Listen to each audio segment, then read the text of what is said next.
Hello, friends, and welcome back to another episode of the Juicebox podcast.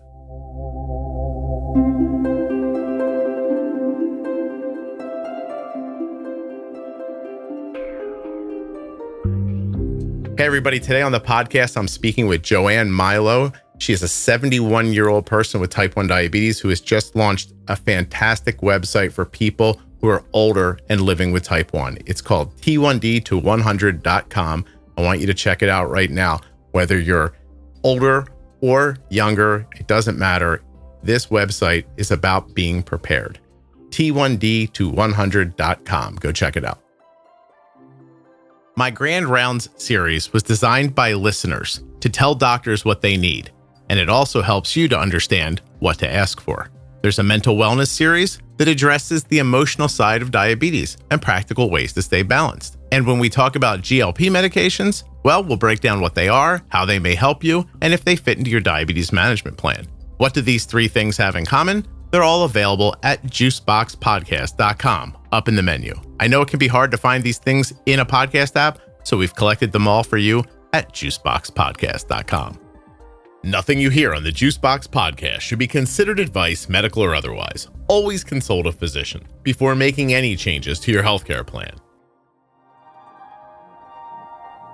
This episode of the Juicebox podcast is sponsored by Medtronic Diabetes and their MiniMed 780G system, designed to help ease the burden of diabetes management. Imagine fewer worries about missed boluses or miscalculated carbs, thanks to meal detection technology and automatic correction doses.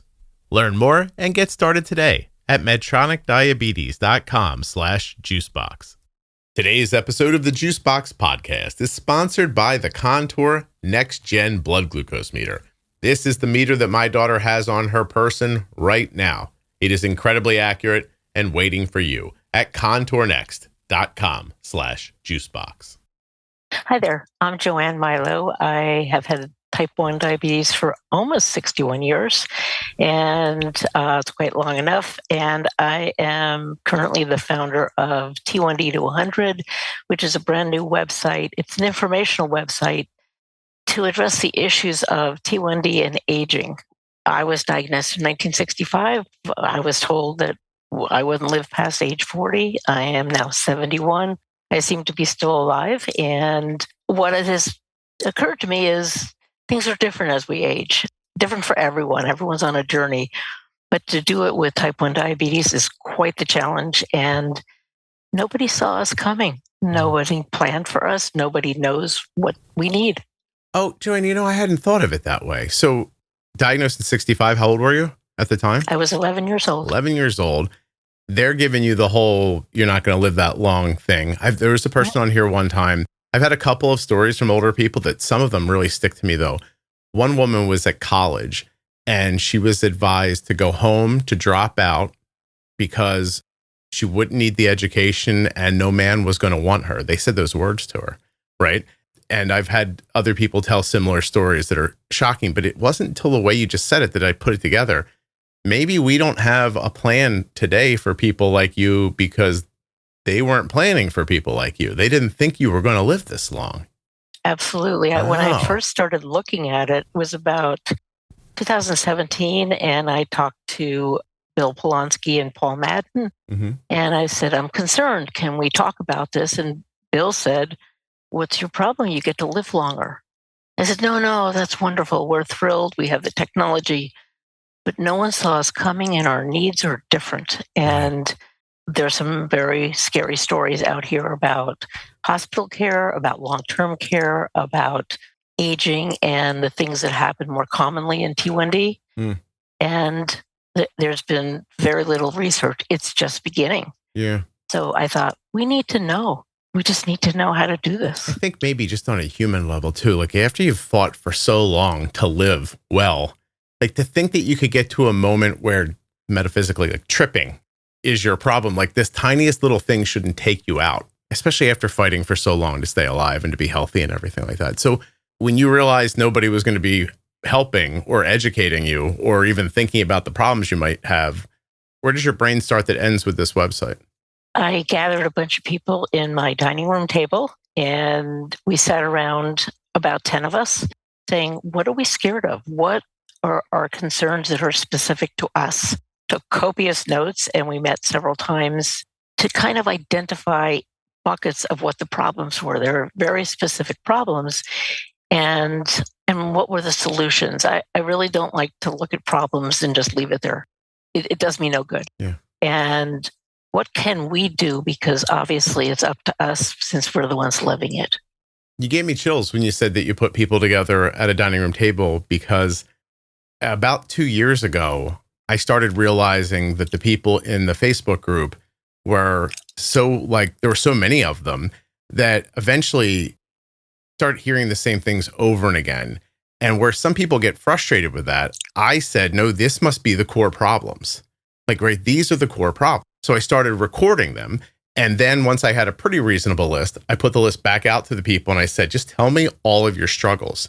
And I've been doing that for 2 years. And we finally just kind of collated it together. And now what my idea is that now that I have a list of their struggles and we have 10 years worth of conversations about diabetes, I already know the answers are in the conversations, right? So I know what people's problems are going to be before they have them. If we could educate them ahead of time, then when these things pop up, they might not seem like problems. They might, and you're doing the very same thing. And it made me feel good because I think you know what you're doing. It made me feel like I might have done the right. Honestly, that's why I got chills. I thought, oh gosh, maybe I actually did the right thing. What did you learn? What are people's struggles at your age? Yeah, so I'm married to an engineer, and he's taught me technologies and ways of thinking of problem solving. He's a problem solver. And so I made the list, and then it's a mind map. You put all the little pieces out, and then you start to see what's common to it. And then you put it kind of in a chart, and you start to see, is there a form to this? And are there some major topics? Which is what we've tried to do on the website, is what are the topics? Make them places you can go and get information. Right. And they tend to be things like, how do I prepare? How do I be a prepared human being? Because it's what they say in my Pilates class, you do this not because you might fall, but when you fall. It's preparing because, quite honestly, we're in the fourth quarter. I'm not a sports fan, but I know what the fourth quarter is. Yeah. And life's journey takes us there. Everybody's there. But if you have type 1 diabetes, it's more complicated. And everything that goes wrong is a little more challenging. How do you have a go bag? How do you keep your medical information together? How do you identify your advocates? Who's going to be there, and your medical team? How do you prepare for surgeries? Because there's a likelihood you'll have surgeries. You fall, break a hip. It's stuff you don't plan on, but you can plan. Yeah. So we have a whole section on preparedness, and we have cheat sheets. We have lists, and you can print them and customize them and help yourself build. Someone just sent me a message saying, so this weekend I went to Walmart, bought a backpack, and I've made my go pack. And it just made my heart sing because I thought, she gets it. She understands. She's prepared. I feel better. The other thing is, where are we going to live? Can we stay in our own home? Do we need to be in a retirement community? What are the options? I'm learning that lots of these places charge extra if you have type 1 diabetes, if they take you at all. And then when you get into long-term care and nursing homes, it's terribly scary. They have laws and rules and protocols. And what I heard very often is if you have low blood sugar in the middle of the night, they call 911. They don't give you juice because the person on the night duty isn't licensed. Just give me some orange juice. Give me what I need. And I thought, we need to figure out where these places are. How do we impact their ability to take care of us? Yeah. What are the laws that we need to do? How do we be prepared if we want to do that? It can happen suddenly. I was talking to a lady. We just connected through somebody, and she was fine. And we just wanted to chit chat. And the next day I got a text saying, husband had stroke, can't talk now. I said, okay. And then a couple of days later, I reached out and said, how are we doing? And she said, he passed away. And that completely grabbed me. And I thought, it can happen just that fast. Your partner, your advocate, your life partner, gone. Yeah. And I watched her. She immediately moved out of her home, moved into a retirement community, had to figure out passwords on the computer because her husband did all the banking. And it was very, very sobering. We did an interview with her, and I thought, this is what we need to prepare for. We need to understand what could happen so that it's not that, it'll be shocking, but we see a path. Yeah. Is that the first step then, is to give them the information and hope that they take the time to absorb it and try to be prepared? Absolutely. Okay. It's knowledge is power. And I don't like to get surprised. I kind of want to know what can happen, and I don't want to obsess about it, but I want to kind of have a plan. We all know we're going to decline. And unless it's sudden, it's a process that you'll be very conscious of. Yeah. So why not at least have knowledge? Your body is going to change as you age. It does for everyone.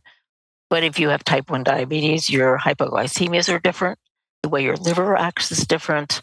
Your bone density changes, your dexterity, your mobility, your ability to drive. What are you going to do?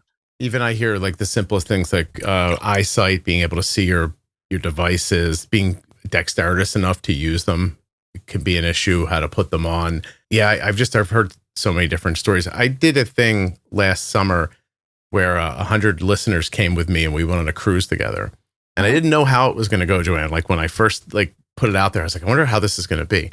And it ended up being, I think the oldest person there was in their mid 70s and the youngest person there was like 5. And everywhere in between, people had type 1. It was really interesting to watch them all just interact with each other. And we did this mental health seminar with Erica Forsyth, who's a therapist who has type 1 who comes to my podcast a lot. And she was there, and everybody it was interesting. It was a mixed room. And once it got moving and people started sharing what they were like concerned about or had trouble with or anything, it turned into it felt like a group therapy session. And then suddenly a woman in her 70s said, puts her hand up and she's like, I'm all alone. Nobody can follow me. I don't have family that's nearby. And then everyone in the room was like, I'll follow your CGM, and just like that, you could see her she felt better a little bit. But I realized there's a concern. It's different when you're older, right? Like if you're 25 or 35 or 45 and you live by yourself, it's one thing, right? But there's a tipping point where you're not sure if you can help yourself, right? And it gets scarier, I would imagine, at the same time. ContourNext.com/juicebox. That's the link you'll use to find out more about the Contour Next Gen blood glucose meter. When you get there, there's a little bit at the top. You can click right on blood glucose monitoring. I'll do it with you. Go to meters, click on any of the meters. I'll click on the Next Gen, and you're going to get more information. It's easy to use and highly accurate. SmartLight provides a simple understanding of your blood glucose levels. And of course, with second chance sampling technology, you can save money with fewer wasted test strips. As if all of that wasn't enough, the Contour Next Gen also has a compatible app for an easy way to share and see your blood glucose results. ContourNext.com/juicebox. And if you scroll down at that link, you're going to see things like a buy now button. You could register your meter after you purchase it. Or what is this? Download a coupon. Oh, receive a free Contour Next Gen blood glucose meter. Do tell. ContourNext.com/juicebox. Head over there now. Get the same accurate and reliable meter that we use. Today's episode is sponsored by Medtronic Diabetes, who is making life with diabetes easier with the MiniMed 780G system. The MiniMed 780G automated insulin delivery system anticipates, adjusts, and corrects every 5 minutes. Real-world results show people achieving up to 80% time in range with recommended settings without increasing lows. But of course, individual results may vary. The 780G works around the clock so you can focus on what matters. Have you heard about Medtronic's extended infusion set? It's the first and only infusion set labeled for up to a 7-day wear. This feature is repeatedly asked for, and Medtronic has delivered. 97% of people using the 780G reported that they could manage their diabetes without major disruptions of sleep. They felt more free to eat what they wanted, and they felt less stress with fewer alarms and alerts. You can't beat that. Learn more about how you can spend less time and effort managing your diabetes by visiting medtronicdiabetes.com/juicebox. Yeah, the technology is amazing and it has given us longer life, but you miss a step or you get distracted by your grandchildren and you get a little rattled. And who do you call? I have this expectation that my husband will outlive me and he'll be there for me. And I've told him if he dies first, I'll dig him up and kill him. He has to be there for me, but it's no guarantee. Yeah. And if that happens, what next? Who? Right. And what's interesting is in my demographic, a lot of women were told not to have children. Mm. Pregnancy was very, very difficult without the technology we have today. And one of my friends, my age, at her wedding, her mom said to her new husband, if you get her pregnant, so help me God, I'll kill you. And it was that fear of you get pregnant, you will have complications, you will die. So a lot of us don't have kids, Yeah. which is the assumption is that's who will maybe take care of you. There's Right. no guarantee. Yeah. It's an interesting demographic. And the question comes to me, people calling, well, what am I going to do? How am I going to get a diet buddy, somebody that can help? Mm. And we are in a shortage of endos. We're in a shortage of healthcare providers and educators. And they're a little bit slow to pick up on this is a fast growing demographic where there are more adult T1Ds than children. Mm-hmm. And it's a little bit of a fight to get attention because we're not as cute as 10-year-olds. Well, I mean, that even aside, like taking your demographic out of the picture, I've been making this thing for over a decade now. I don't see that anybody's quick to move and get something right and get something fixed to begin with. So when you're in your 70s or 80s and this is your problem, you don't have time for the machine to figure it out and to put a plan in place and et cetera and so on. Like, so, I mean, it's hard enough to figure out Medicare. Like, I'm supposed to figure the rest of this out as well. I mean, you know, we don't talk about it. Maybe it seems distasteful, but like, as you get older too, I would imagine that thinking your way through complicated things is probably becomes more difficult at some point. You're more challenged to begin with.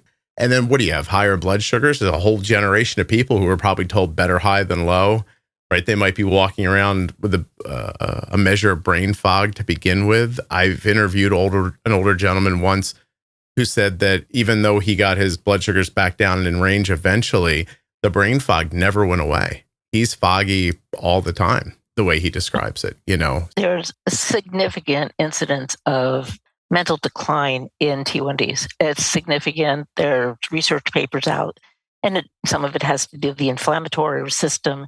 I just attended a workshop in Boston, and there was some discussion of reducing control, lightening up on control. Mm-hmm. You don't have to have a tighter time and range because lows are more dangerous. It's harder to come out of hypoglycemia. When things work differently. And so you don't do that. You don't walk with your bifocals on. You're going to trip. There are things that if you hear it, then you go, oh, yeah, okay, maybe I can be a little bit safer. When they first said we're going to treat a little less stringently, I thought, don't take that away from me. That's what I do. I have tight control, and it makes a lot of sense. Hypoglycemias are dangerous for us, and fall risk is dangerous. So, and there's beginning to be research. There's beginning to be funding, and the researchers I met have such a passion to help this community. A lot of it is money-based. It's systems that are in place that need to learn to change. And that's a slow process. And we don't have the time, as you said. Yeah. You're solving for a different problem. Like when you were 20 and 30 and 40, you're solving for health and longevity. And when you're 75 and 85, you're solving for, I don't want to die today, right? Because it's so hard to talk about, but I am going to die sooner than later. Like what's the average, right? Is it 83 for women? Something like that? Like something, yeah. So when you're in the last 5 years of your life, like my bigger problem, right, is not falling over today and going, I'm trying to make it the last 5 years, and a slightly higher blood sugar is probably not going to be the difference between 5 years and 10 years. So, but it's a hard thing to give up. It's terrible. We were taught the word control. That was the first word I heard when I was 11. Yeah. and it's been there. And now that we have the technology, we can get tighter and tighter control. And at one point, my endo said, "Joanne, what's your point?" And I was just like, it's like, well, because I can and I'm supposed to. And I now start to talk to people in our community. And there's a gentleman, he's had a stroke. And I said, could you just lighten up a little bit? You don't need an A1C of 5.2. You don't. And he said, yes, I do. Well, do you think that it's partially a very human thing of like being told, like, it's easy to philosophize that other people won't live that long, but it's hard to think that about yourself, I would imagine, right? Very hard. Very hard. Yeah. And you're giving away this gentleman's example, he's been working very hard his whole life to keep his A1C in the fives. Now, suddenly that's not who I am anymore. People don't shift that easily. Uh-huh. Yeah. So you almost become your own worst enemy at some point by trying to do a good job for yourself. Isn't that interesting? Yeah. Yeah. And then the other topic that I'm still trying to get a handle on is coping, resilience. My husband and I liken aging to being in heavy surf with a lot of lumber in it. And you get your footing and you're standing, and then the wave comes, and then there's a piece of lumber that knocks you over. And you have to get back up, and you have to get it back up mentally and emotionally to feel I can take it on again. And diabetes is nonstop. It's the definition of 24/7 that you don't understand unless you live it. Yeah. It's constant. And as you age, you keep losing. You lose friends. You lose the ability to drive. You lose your vision, maybe a little, acuity is a little less. You don't hear as well. That's a huge issue. And what that means is you don't hear your alarms. You don't hear what's around you. And so it becomes a bit more dangerous. Right. And it doesn't matter. It still keeps going. Yeah. Well, I'm in my mid 50s, and oh, you're a youngster. Contextually for me, I don't feel so much like that. But what I've noticed mostly about getting older so far is that when you're young, like when you're young, you're like, well, I'm going to try to get some girl to be interested in me. And then once you figure that out, you're like, well, we'll have some kids. I'll keep these kids alive. Right. Like I'll teach them how to play baseball and I'll keep them warm. And then they go to college. Like I can get that done. Then they leave and you're like, what is it I'm supposed to be doing exactly? What am I getting up every day to accomplish? And it's funny, almost the better positioning you put yourself in life, the fewer things you have to do as you get older. And then you start thinking like, what am I doing? I've had it happen to me with the podcast. The podcast is so successful at this point. Like I could just make it on autopilot if I wanted to, but then it gets boring and wandering for me then. Right. And then I'm like, oh God, that's what's happening to life too. Like I don't have enough to do. And so if you're using your diabetes as your thing to do, and then someone comes along and says to you, let it be 6.5, you'll be all right. I don't know what you're supposed to do there. It's problematic. And who's going to help you? I mean, Joanne, I've interviewed thousands of people who at every age, 10, 5, 15, 30, they're having a hard time finding a doctor or a professional person to help them with things that are far less complicated than this. Absolutely. Yeah. And the overwhelmedness continues. It gets a bit much, and yet you can't put it down because that's been your purpose forever. What we say is stay connected. The big talk this day is about superagers. What is the common thing of superagers? And it's they stay connected socially. Okay. That is the biggest thing. You keep moving and you connect. And so we have scripts on how to start your own support group, how to moderate a support group, how to keep it going. How do you connect into the community and stay active? It's what gives you a sense of safety and a network. Yeah, it's awesome. I've almost been embarrassed at this point, but when I started that Facebook group, I just did it because people asked me to do it. I didn't really recognize I understood like intellectually the value of community, but until I watched it happen in front of me over and over again, I didn't really, really understand it. And it's just, I think it could possibly be half of all this is just connection and not feeling alone. Like that sort of feeling there's someone out there who understands that you could connect with if you needed to. I just watched somebody online have a devastating moment where their friend basically told them, it's enough. I don't want to hear about your diabetes anymore. Right. Like, so now that's a person in their 30s or 40s who's got a lifelong friend, and they thought, well, here's one place I can go and talk about this. And the friend was like, no mas, it's enough. Stop. And then they told this person, our friendship has run its course. She told her. And I was so devastated when I saw that. Like, I just was like, oh God, I'm so glad this is here, that she came here and shared this here, and people jumped right in and had her back right away. Anyway, I've never been prouder to have a community than in moments like that, I've had that happen. And during COVID, I got very active in the open source community, very, very active. And I saw some friends back away thinking, she's talking about diabetes a lot. I don't want to. I don't need to. Mm-hmm. And that's fine. I was doing a purpose that I felt was important. And this is another one that's important. Someone brought up early on around the dining room table, when I said, what's your concern? She said, physical geography. I said, I don't know what that means. Mm-hmm. I really had no sense of it. She said, I've been sticking needles in my body for years and years and years, and my skin is getting tired. And I thought, that makes some sense. Mm. And the more I studied it, Dr. Earl Hirsch at University of Washington has done a lot of work on the skin. And as we get older, our skin gets thinner, our fat layer gets less, and we're still sticking stuff in there, and we need to. That's our portal to our health. It's one of the very few diseases where you have an open access to inside of you with your infusion sets and your needles, and the skin takes a beating. And so we've put together a document on what things work to keep your skin a little bit better, and how do you get your devices to hold better, try this, try that. And it's put together by the community. It's how we figure might help ourselves. Yeah, it's awesome. I am on your website. I've been since we started. Is it 6 parts, or is that just the initial? Is there more to it than that? Like, how do you have it broken out? I guess the information. I have it broken out kind of like categories. It's, how to be prepared, where are you going to live, how are you going to cope, what happens to your body, what are the changes that happen, and what's the research.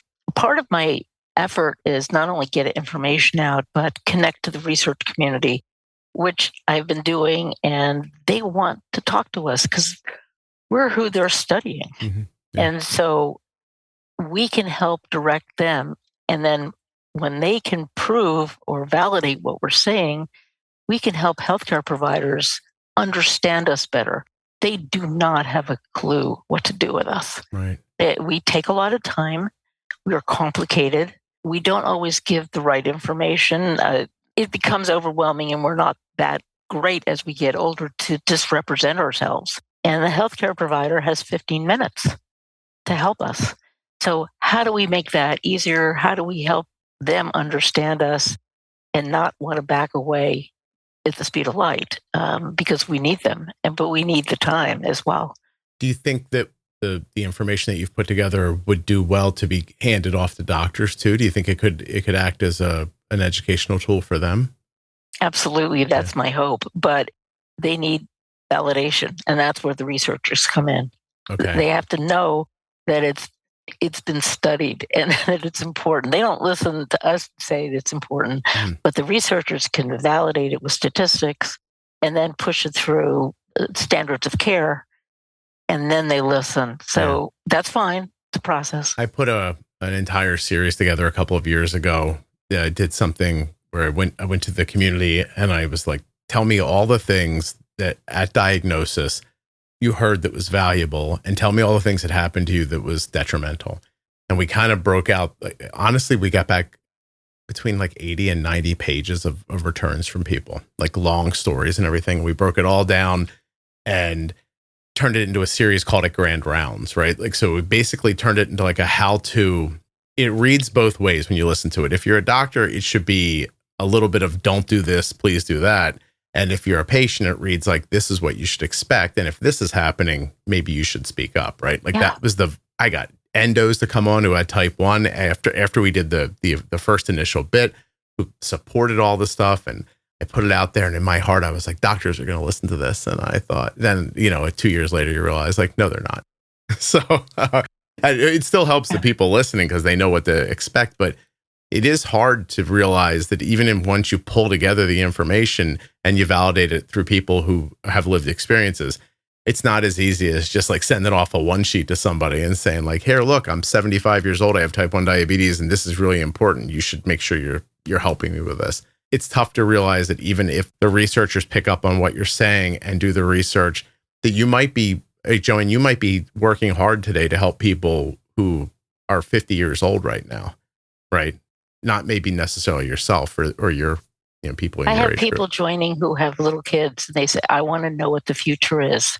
And a lot of it is just being aware of it. During COVID, I asked my local hospital, can I have a paper wristband when any one of us in the hospital that says type 1 diabetes, like allergic to penicillin or fall risk? Yeah. And I was told it would take 5 years to get through compliance, a paper tag. Mm-hmm. So I printed them myself. I got 500 for $75. I give them to anybody. And last time I was in the hospital about 4 months ago for surgery, I put it in pre-op and they said, you don't need that. And I said, well, yeah, I actually do. It would make me feel better. And then they went through their pre-op questions. And they said, so you have type 1 diabetes? I said, yes. And they said, so do you need insulin? And I thought, they don't get it. No, yeah. They don't. And we are constantly educating so that we're safe. Mm-hmm. And so it's little things, and it's how do we be aware of it, and we can help ourselves until the systems maybe catch up. Maybe. Yeah. Somebody recently, when I was interviewing them, they said it more harshly than I've ever thought of it. But they basically said, like, in a world where people are asking me if my kid can eat a cupcake, or did I do this to my child? Like, why am I expecting them to understand bigger ideas and to be able to implement them? I just saw a guy online the other day. He got thrown in jail for a couple of weeks. They took him off his insulin, put him on metformin, and they didn't give him insulin for a week. He had diabetes. They said, you don't need this. Here's metformin. He had to keep making phone calls and get somebody on the phone to advocate for him. That's even more difficult. But you could say, well, that's jail. I don't think it's any different, honestly. Yeah. I can't count the number of nurses and doctors who have come on here who said, like, look, the extent of my education about type 1 diabetes is that it exists. There's type 1 and there's type 2. And that's it. And they probably don't know the difference. Yeah. I'll tell you something sobering, which I didn't pay attention to is, and it's not a happy topic, it's end of life. Mm. How do you handle end of life? And there is a thinking that you withhold insulin. That is about the worst death. It puts people into ketoacidosis, and it's a terrible way to go. So we have a document saying, specify that you do not want insulin withheld. Why would you need to do that? Yeah. But you do. And so I don't want that problem. And I didn't know it was a problem. Yeah, I didn't realize that. That's horrifying, honestly. So, because I'm thinking of the end of my mom's life, you're telling me that, like, if she had type 1 diabetes in those last few days, they would have just discontinued her insulin on top of everything else. Yes. Oh. Well, the thinking is it'll accelerate. It doesn't accelerate, and it makes it miserable. Why would you do it? But apparently that was the thinking. Yeah, and that's how you're thinking about it. Just hold your hand over my mouth, for God's sakes. Like, don't do that. That would be more humane, to be perfectly honest. So, right. But to your point, there's another thing you didn't realize you needed to be thinking about.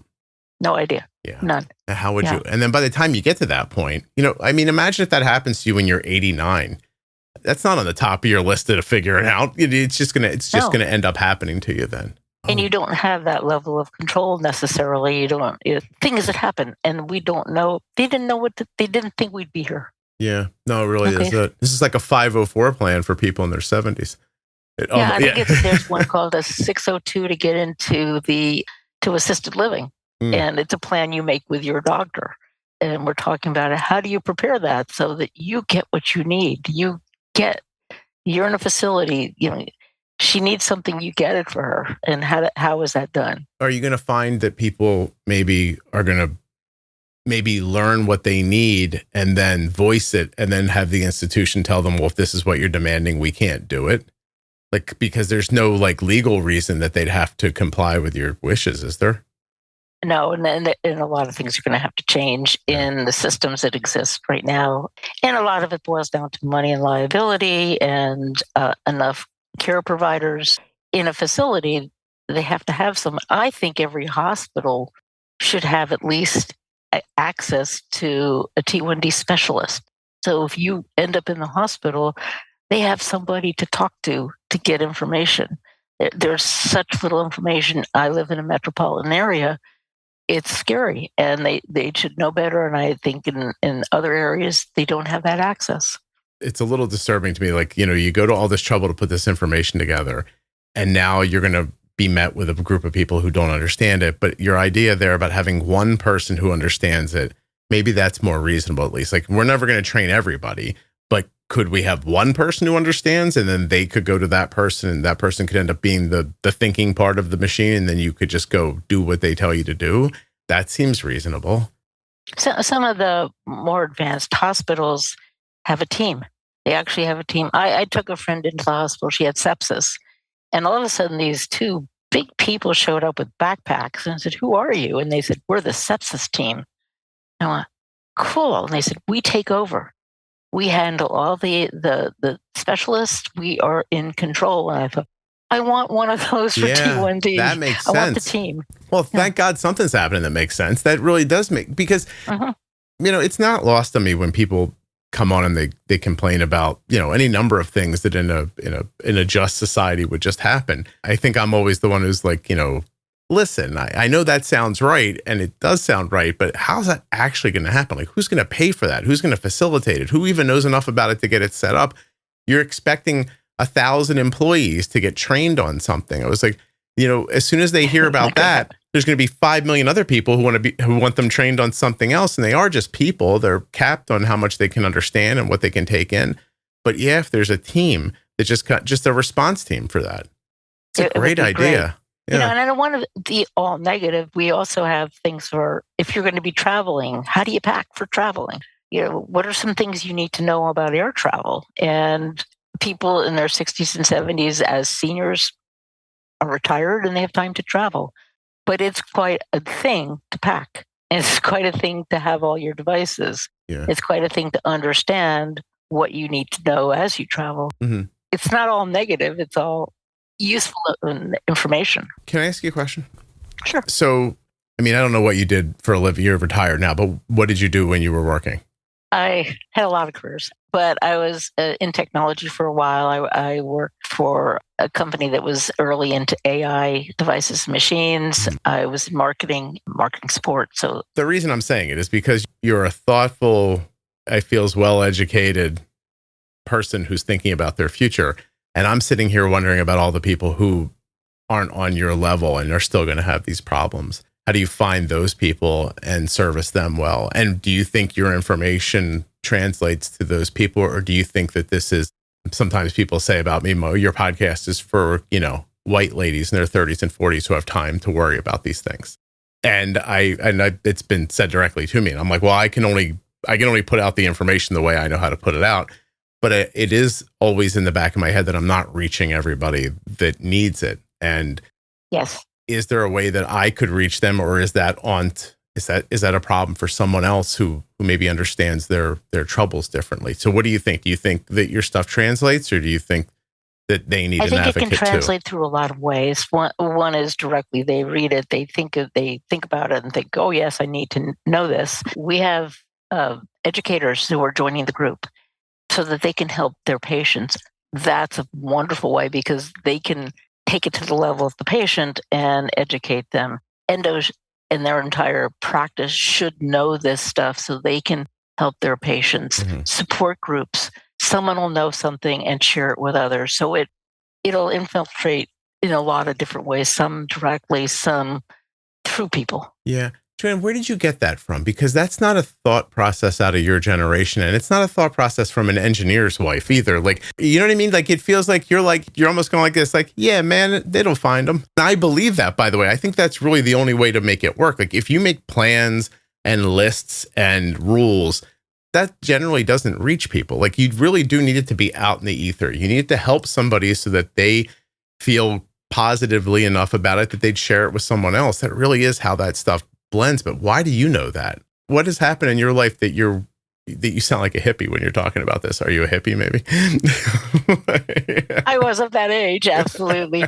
When I was diagnosed, it's pretty horrifying to me because I was I was an introvert, and my parents talk to everyone. I would die of embarrassment. They would just tell everybody.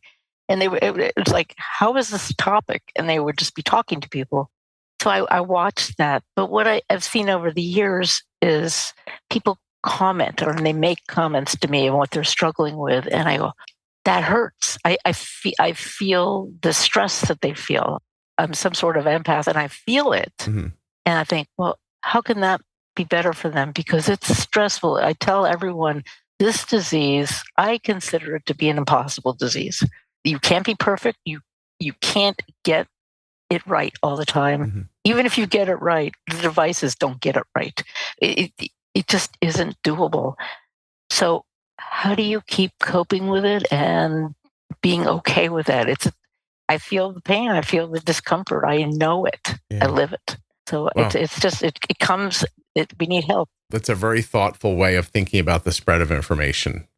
I think it probably sounds like it's blowing in the wind, and hopefully it'll work to a lot of people, but I've been at this a long time. That is really the only way it works, right? It's just, you have to put it out there and let people absorb it and pass it around. It really, I mean, I don't know, it's like Scott, I've been talking about go bags since before COVID, and a few people in my community, and we go, how are we getting people to do this? Actually do it. It's so important. It's not because you'll end up in the hospital. They can knock on your door at night and say, there's a gas leak in the neighborhood, get out. Mm-hmm. And if you don't have a go bag right there at the door ready to go, you're outside your house for hours and hours without your technology. Everything you need is inside. It's not that complicated to understand that, but to do it seems to be a tough step. Yeah.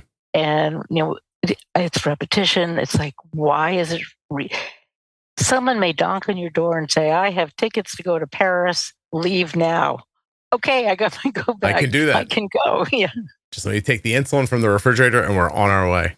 That's exactly right. Yeah. We have a small bag, and it's not just for emergencies. It's, sometimes Arden leaves on a Friday and she's like, I'm going to go to a friend's and we're going to do this and that. And I go, are you going to come home? And she just goes, maybe not. And then she grabs that bag and she leaves, right? And it sits in her car. And maybe sometimes the bag goes from the kitchen to the car and from the car back to the kitchen. And nobody opens it. They don't know from what's in it or not. Exactly. But it doesn't matter, but it's there, right? And it's there, and then that alleviates another thing to be concerned about all the time. I do think that preparation can really lighten your load. So, I think this is great. I'm beginning to focus on a mini go bag, a little thing that you take with you as you leave the house to go to a doctor's appointment. Mm-hmm. Because we all know doctors can be 2 hours late, and you're sitting there, and what if your insulin pump fails? Yep. And you're sitting there for 2 hours watching your blood sugar rise. If you had this little bag mm-hmm. that you just grab with you, and I've heard so many stories. Yeah, we had to go help a friend. We drove 2 hours and we realized we didn't have anything and everything failed. Yes. There's a distance from my house or a time of the thing we're doing, and I say, you have to bring stuff with you there. Like, I don't want the day to be ruined because you have to leave and drive 45 minutes back to do something. Like, it's not going to kill you, right? But sometimes it happens in the middle of a movie, right? And you're like, well, there's still 90 minutes left in this movie, and I don't have insulin happening anymore. And I just had popcorn after one time having to stand my whole family up and leave, I thought, we don't go to the movies anymore without insulin and a change of supplies. This very morning, I watched Arden kind of like, I don't know, she does this like thing where she marches around before she goes to school and grabs all the stuff she needs. You can see her going through checklists in her head. And I watched her stop and pick some stuff up. And then she kind of held it with one arm and then rubbed her hip. And I was like, what was that? And I was making my breakfast. And then she did it again. And I said, hey, is your hip okay? And she goes, yeah, it's fine. But that's all she said to me. But then I watched her kind of pull her tights aside and look. And I was like, she's looking at her CGM. That thing hurts for some reason. And I just walked over to her with a box with a G7. And I was like, just take it with you. Like, don't even take the whole bag with you. Just take this with you, just in case. Mm-hmm. And in the past, like, I love that she's getting older because she just said, okay, and took it. 2 years ago, 5 years ago, I don't need that. This is a thing, blah, blah, blah. It's going to be fine. Like, she's finally been around it long enough where she knows, like, it's better if I just take the damn box with me in case something happens. But I'm even thinking about people in that that world. Like you're trying to talk them into putting a bag together or to be prepared for something. And they think it's not going to happen to me. I've used this example over and over again. My father smoked sometimes 3 packs of cigarettes a day. I'm healthy. It's no problem. I'm okay. Doctor says I'm good. What kills him? Congestive heart failure. It's not going to happen to me. We all watch the 100-year-old lady on the news and think it's going to be us. And the truth is, and now I've seen some actual studies about it because this fascinates me so much. That lady's going to live to 100 no matter what happens to her. She's some sort of a genetic anomaly, right? But all of us look at her and go, nah, I'll probably make it that. Yeah. And I don't need to be prepared. I don't want to have bad days. I want to have happy, easy days. I want everyone to have less stress. Yeah. And what it takes to do that is little. Yeah. And it's acceptance of it. It's so interesting to see a person like yourself trying to help the population that you're talking about right now, basically saying the same thing that I find myself saying to people. Like, small amounts of effort save huge amounts of time and huge, huge problems later. Like, just do this little thing right now and you won't be fighting with a 250 blood sugar for the next 4 hours. That's it. Right. All the time. I'm like, it takes less effort to do it right than it does to clean up the mess afterwards. Yep. So I'm looking at your website here. I'll put it in another place, but T1D2100.com. So it's T, the number 1, DTO100.com. Yes. Awesome. Like website. It's very easy to see and navigate. And by the way, I love this. I know I'm old because I saw the toggle to make the font size bigger and I thought, oh, that's brilliant. I'm working with a young lady on social media, and when she makes a post, she has chunky font and it's really stylish. I said, but people can't read this. My demographic has trouble with it. She goes, really? It's an awareness. Yeah. Yeah. Wait till she gets to the point where you're unapologetically telling people you're holding that phone too close to me. I can't see it. Just hold it out over here so I can get a better look. Exactly. Are you prepared? Where will you live? How will your body change? How are you coping? Be a T1D aging advocate. What's happening? These are 6 links right out on the front page. There's a newsletter here you can subscribe to. And it looks like you've been doing some seminars and recordings. We have a kickoff seminar webinar on Thursday with probably the most significant researcher who's been doing this for 20 years. She's extraordinary. She's at Harvard Joslin, and she's going to talk about the latest research. She is so connected, so passionate, no connection to T1D, but she's a gerontologist, endocrinologist, researcher, and it should be extraordinary. Good. I'm glad. Well, Joanne, I don't know. I want to check to make sure that I haven't left anything out or there's nothing that you want to say that we haven't. But before I ask you that question, I just have to tell you, you are awesome. You have an infectious way about you. I've seen you like a bulldog the entire time I've been in this space, like fighting for people. It makes me proud that like, I feel like in some little way, like I think I'm doing the thing you're doing. And I think you're a really great example of it. So I can't thank you enough for continuing to fight for people. And thank you for connecting me on all the issues I've come to you with over the years. No, please. Can we talk about this, Scott? And you do. So thank you so much. I mean, I think it's easy to see who's really out there swinging hands and trying to do things. I never see you trying to make money off of this. You're not trying to be an influencer. You're not like, you're not running a coaching service. Like, it's funny because you're one of the only people that when you reach out and say, I'd like to post about something or I want to do this, I'm like, yeah, absolutely. Like, I don't question. Thank you. I don't even need to know what it is, honestly. If you want to do it, I think it's probably valuable for people with diabetes. So thank you. Bravo. Really lovely the way you go. Is there anything that we did miss or anything that we should have said that we didn't?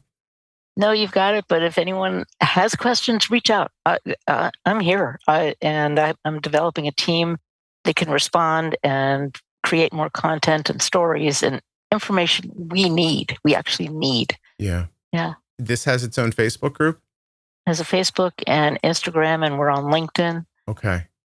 Yeah, we're out there slowly growing, and actually not slowly. It's faster than I thought. And I put out a post over yesterday asking people one word. I just want one word of your fears or concerns. Mm-hmm. Just one word, because a researcher has come to me and said, we're going to talk about this. And I am now one of the top posters in one group because there are so many responses. Yeah. And they're giving me one word or one phrase. Mm-hmm. And there are people that say, I have no worries. I have no fears. That's great too. Yeah. Yeah. Just be prepared. I just had a lady post yesterday and she said, can we talk about people who don't ever feel burned out? She's like, I never feel that overwhelmed by all this. And when I saw the post, the cynical part of my brain was like, this is going to start a fight. And then I thought, you know what? It's not. Like, I think I have built a community where this conversation is going to happen and it's going to be accepted the way it was intended. And it actually was. And I was just so thrilled, like, because I know that sounds crazy, but she needs support too. Like, she sees everybody else struggling and she's wondering, like, why am I not struggling? Like, is there something wrong? Like, maybe I'm not doing something or don't know about something. And everybody gets to say how they feel and have a conversation about it. It's really, really very valuable. Yeah, your Facebook group is right linked at the top. When you said you're putting together a group to respond, how do you mean that? It occurred to me the day I launched the website that I need a team around me because there's so much to do and there's outreach to do. And there's so much that I want to do. So I've got people, nothing goes on the website unless it's been checked by 2 other people for the validity, the accuracy of what we're putting out there. It takes a team. I did that with Loop and Learn, and it's a team. Yeah. You have volunteers? People are helping? I have volunteers. I have no funding on this at all. I was going to say, this is not making you any money, right? Like, it's costing me money. I was going to say, no one stepped up and said, hey, Joanne, take a bunch of money here. Well, you know what, too? It's none of the devices are really designed for older people either. So, if you're over 60, you may have trouble opening. I won't say the names, but there are 2 of them out there, CGM containers. I have trouble, and people call me and I say, do you have a rubber band? Because sometimes it takes rubber band to get the grippy on opening the sensor case. Yeah, that makes sense to me. Most people have trouble. So it's I started thinking like, well, maybe one of these companies would throw you a little money to put this together. And I thought, I don't think they want anybody looking at how unfriendly their stuff might be to older people too. So, and I don't even know that, like, you know, it's funny if you put me in the position to, like, say you put me in that company and said, hey, our stuff is not that friendly for people. I don't even know how I would go about that. Like, and I'm sure you're a reasonable person. I'm sure you might have a similar feeling, right? Like, yes, it needs to be done, but is it a thing that they could put that kind of money into or that kind of time or staff? Like, it's not as easy as just, it should be like this, so make it this way. I think if they thought a little better, I did a focus group, brought a bunch of people in for a company that now is owned by a bigger company, and it's for long-term sensor life or cannula life. And they had us opening the container, and the women did it differently than the men. And they said, why are you doing that way? And they said, well, we have nails. And they said, oh, we never tested it on women. This is basic. Yeah, I take your point. The amount of websites that I've gone on in my life and thought, did they not try this thing after they designed it? Like, did no one use it first? Yeah, you do need a small group of people to focus your stuff on it and focus test your stuff on. So anyway, you're lovely. Thank you so much for doing this. I can't thank you enough. Thank you so much. No, it's a pleasure. It really is. Hold on one second.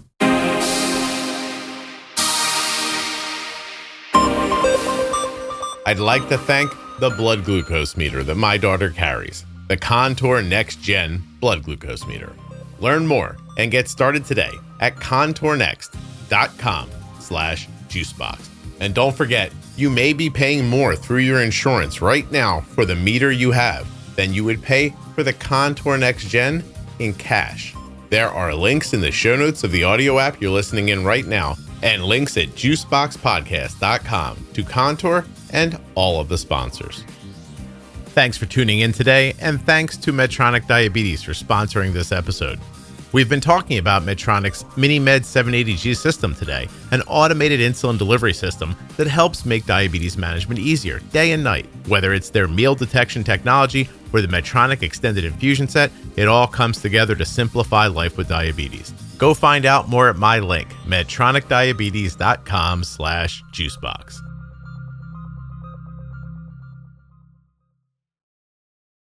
Hey, thanks for listening all the way to the end. I really appreciate your loyalty and listenership. Thank you so much for listening. I'll be back very soon with another episode of the Juicebox Podcast. If you're looking for community around type 1 diabetes, check out the Juicebox Podcast private Facebook group, Juicebox Podcast Type 1 Diabetes. but everybody is welcome. Type 1, type 2, gestational, loved ones, it doesn't matter to me. If you're impacted by diabetes and you're looking for support, comfort, or community, check out Juicebox Podcast, Type 1 Diabetes on Facebook. The episode you just heard was professionally edited by Wrong Way Recording. WrongWayRecording.com.